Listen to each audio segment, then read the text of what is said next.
Maple Street. A name that conjures images of picket fences and lemonade stands. The scent of freshly cut grass hung in the air. Children's laughter echoed softly, fading with the twilight. The streetlights flickered on, casting long shadows that danced with the dusk. It was a place where life unfolded at a leisurely pace, where neighbors knew each other's names and shared cups of sugar over backyard fences. But tonight, a chill settled over Maple Street, seeping into its very core. Lily, a girl of 10 summers, peered out her bedroom window. The last rays of sun painted the sky in hues of orange and purple. Her gaze fell upon the ancient oak tree at the edge of their yard. There, nestled among its gnarled branches, she saw it. A shadow, darker than the approaching night, taking the shape of a woman. It stared back at her, its form wavering in the fading light. Lily's breath hitched in her chest. Her heart pounded like a drum in her ears.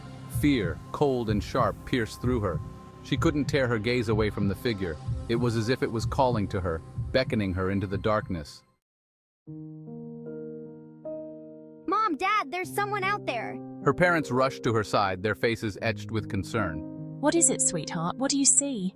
Lily pointed again, her small fingers shaking, but the shadow was gone. Her parents exchanged a knowing look. It was probably just the wind, darling. The trees cast funny shadows at night. Lily knew what she had seen, but her parents' reassurances calmed her racing heart. Maybe they were right. Maybe it was just her imagination running wild. Night after night, the shadow returned. Each time it grew bolder, creeping closer to the house. It lurked in the periphery of Lily's vision, a constant reminder of the terror that awaited her in the darkness. Sleep offered no escape. Vivid nightmares plagued her, filled with images of the shadow woman and her haunting eyes. One night, Lily awoke to a scratching sound at her window. Her blood ran cold. The shadow was no longer content to observe from a distance. It had come for her. The following day, the annual Maple Street Barbecue was in full swing. It was a day everyone looked forward to, a day when the entire neighborhood came together to celebrate community and friendship. Laughter and the aroma of grilled hamburgers filled the air. The sizzle of meat on the grill was accompanied by the cheerful chatter of families and friends catching up. Neighbors mingled, their faces lit by the warm glow of string lights. Conversations flowed easily, and the sense of camaraderie was palpable. It was as if the darkness that haunted Lily's nights had no power in the light of day. The sun shone brightly, casting a golden hue over the scene, and the laughter of children playing added to the sense of normalcy. How could everyone be so oblivious? How could they not see the signs, the subtle hints that something was amiss? Didn't they see the darkness that lurked just beneath the surface of their perfect little world? The shadows that crept in the corners, waiting for the night to fall. Lily sat on the porch swing, her legs tucked beneath her. She felt like an outsider, watching the world go by without truly being a part of it. She watched her friends chase each other across the lawn, their joyous shouts a stark contrast to the fear that gnawed at her insides. The carefree nature of their play seemed almost surreal to her. Hey Lily, why don't you come join us? The invitation was genuine, filled with the innocence of youth. No, thanks, I'm fine here. Lily's voice was steady, but inside, she felt a storm brewing. Lily's eyes scanned the crowd, still haunted by the shadows that only she seemed to notice. She wondered if she was the only one who felt this way, the only one who saw the cracks in the facade. She couldn't shake the feeling that something was terribly wrong, that the darkness was growing stronger with each passing day. As the sun began to set, the long shadows stretched across the neighborhood, a reminder that night was coming, and with it, the darkness that Lily feared. But Lily knew she couldn't let the fear consume her. She had to find a way to confront the darkness, to bring it into the light. Taking a deep breath, she stood up from the porch swing and walked towards her friends. She wasn't sure what the future held, but she knew she couldn't face it alone. Her friends welcomed her with open arms, their smiles and laughter a beacon of hope. In that moment, Lily realized that she wasn't alone. She had a community, a support system, and together, they could face whatever darkness lay ahead. The night fell, but the string lights continued to glow, casting a warm and reassuring light over the neighborhood. The darkness was still there, but it didn't seem as daunting with the support of her friends and family. For the first time in a long while, Lily felt a glimmer of hope. She knew the journey ahead wouldn't be easy, but she was ready to face it, one step at a time. Lily knew she couldn't ignore the shadow any longer. It had haunted her dreams and lingered in the corners of her vision, a constant reminder of something unresolved. She had tried to push it away, to pretend it wasn't there, but the shadow grew stronger, more insistent. It was as if it was calling to her, demanding her attention. She had to confront it. There was no other choice. The fear that had once paralyzed her was now a driving force, propelling her forward. She couldn't live in fear any longer. She needed answers, and she needed them now. That night, armed with a flashlight and a heart pounding with a mixture of fear and determination, Lily crept into the attic. The old wooden steps creaked under her weight, each sound echoing in the silence. She paused for a moment, taking a deep breath to steady herself before continuing. The air was thick with dust and the scent of time forgotten. It was as if the attic had been frozen in time, untouched for years. Old trunks and forgotten memories lay scattered around, covered in a thick layer of dust. The air was heavy, almost suffocating, but Lily pressed on. Cobwebs clung to her face like ghostly fingers, brushing against her skin as she moved forward. She shuddered but didn't stop. Each step brought her closer to the truth, closer to the shadow that had haunted her for so long. This is it. I have to know. Her voice was barely a whisper, but it echoed in the stillness of the attic. She felt a surge of determination, a resolve that pushed her forward.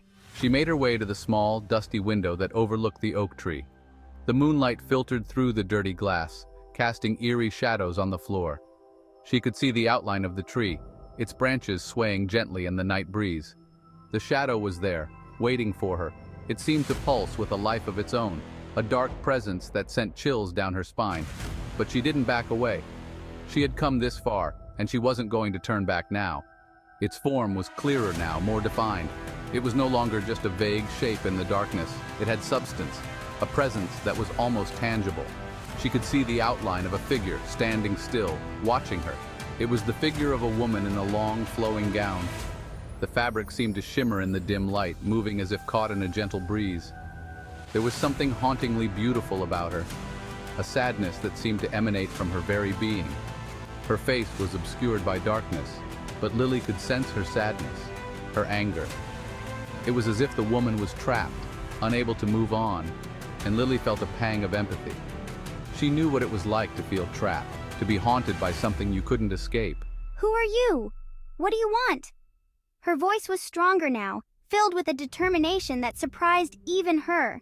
She needed to know, needed to understand what had brought this shadow into her life. The shadow didn't respond, but Lily knew the answers were close. She could feel it, a sense of anticipation building within her. She just had to be brave enough to find them. The journey was far from over, but she was ready to face whatever came next. She just had to be brave enough to find them. With a deep breath, she steeled herself for what lay ahead. The shadow was no longer just a source of fear.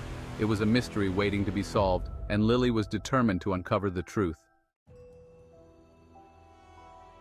As Lily stared at the shadow woman, her gaze fell upon a dusty old dollhouse tucked away in the corner. It was a replica of their house, its paint peeling and its windows cobwebbed. Curiosity got the better of her fear. I cautiously approached the dollhouse. As she peered inside, her breath caught in her throat. There, lying in the miniature bedroom that mirrored her own, was a small porcelain doll. It was dressed in a tattered white gown. Its once bright eyes were now vacant and staring, and clutched tightly in its lifeless hand was a tiny silver locket. Suddenly, the shadow woman was there, hovering over Lily. Her voice, when she spoke, was a low, mournful whisper that seemed to seep into Lily's very bones. Beware, this house holds secrets, secrets that will consume you. Lily stumbled backward, her heart pounding in her chest. The shadow woman reached out a hand, her touch as cold as ice. Leave this place. Flee while you still can. And then, as quickly as it had appeared, the shadow vanished. The next morning, Lily told her parents everything. She showed them the dollhouse, the porcelain doll, the locket. This time, there was no dismissing her fears. Her parents, their faces pale and drawn, finally believed her. That very day, they packed their belongings and moved away from Maple Street. I never looked back. She left behind the shadow woman, the haunted house, and the secrets they held. Years later, long after the terror of that summer had faded, the memories of those eerie nights still lingered in the corners of Lily's mind. She had moved on with her life, but the past had a way of resurfacing when least expected. One rainy afternoon, while cleaning out the attic of her new home, Lily stumbled upon an old, dusty trunk. Inside, she found a collection of yellowed newspapers, each one more fragile than the last. As she carefully unfolded one of the papers, her eyes were drawn to an article that seemed to leap out at her. It told the story of a young woman who had lived in her childhood home a century earlier. The woman had been engaged to a wealthy businessman, a man of great influence and charm. Their engagement had been the talk of the town, a fairy tale romance that everyone admired. But their happiness was short-lived. One fateful night, the businessman had been found dead under mysterious circumstances, his body discovered in the very garden where Lily had played as a child. The town was thrown into chaos, and whispers of foul play spread like wildfire. The young woman, devastated by the loss and hounded by accusations of murder, had spiraled into madness. She had taken her own life in a tragic act of despair. The article included a photograph of the young woman, her face hauntingly beautiful and eerily familiar. She was wearing a beautiful white gown, the kind that brides wore in those days, and around her neck she wore a silver locket, glinting in the black and white photograph. Lily's blood ran cold as she stared at the image. She finally understood the Shadow Woman's warning, the ghostly figure that had haunted her dreams. She realized that some secrets are best left buried, and that the past has a way of echoing through the ages, leaving its mark on those who dare to uncover it.